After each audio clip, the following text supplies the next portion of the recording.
Iran Israel যুক্তরাষ্ট্র যুদ্ধের আগুন যখন পুরো মধ্যপ্রাচ্যকে কাঁপিয়ে তুলেছে, ঠিক তখনই সামনে আসছে আরব বিস্ফোরক এক দাবি।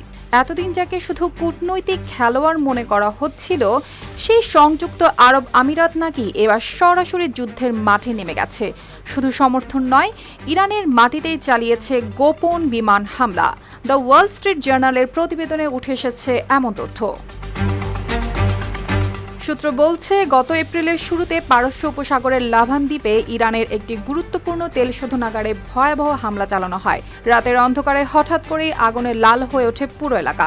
কয়েক ঘন্টার মধ্যেই শোধনাগারের বড় অংশ অচল হয়ে পড়ে। ইরান তখন শুধু বলেছিল শত্রুপক্ষ হামলা করেছে, কিন্তু এখন দাবি উঠছে সেই হামলার পেছনে ছিল সংযুক্ত আরব আমিরাত।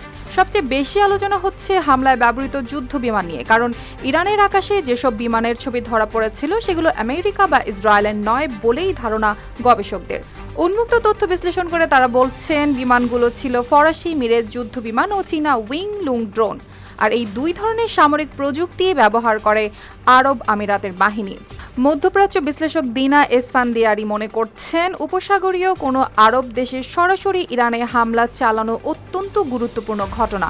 তার মতে এখন তেহরান চেষ্টা করবে অন্য আরব দেশগুলোর সঙ্গে আমিরাতের সম্পর্ক দুর্বল করে দিতে।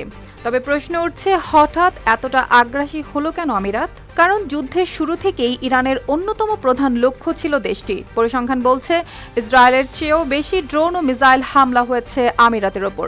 2800-রও বেশি হামলায় কেঁপে ওঠে বিমানবন্দর, পর্যটন কেন্দ্র ও ব্যবসায়িক অঞ্চল। একের পর এক ফ্লাইট বাতিল হয়, কমে যায় পর্যটক, চাকরি হারান হাজারো কর্মী।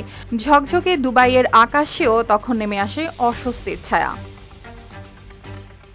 সেই প্রতিশোধে আমিরাত বদলাতে শুরু করে কৌশল। এতদিন পর্দার আড়ালে থাকা দেশটি ধীরে ধীরে আমেরিকার সবচেয়ে ঘনিষ্ঠ সামরিক অংশীদারে পরিণত হয়। যুদ্ধবিমান, নজরদারি ড্রোন, আকাশের জ্বালানি সরবরাহ ব্যবস্থা সব মিলে নিজেদের সামরিক ক্ষমতাও বাড়াতে থাকে তারা।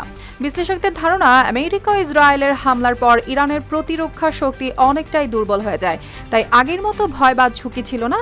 আর এই কারণেই আমিরাত সরাসরি যুদ্ধে জড়ানোর সাহস পেয়েছে বলে মনে করা হচ্ছে। অর্পিতা জাহান, RTV।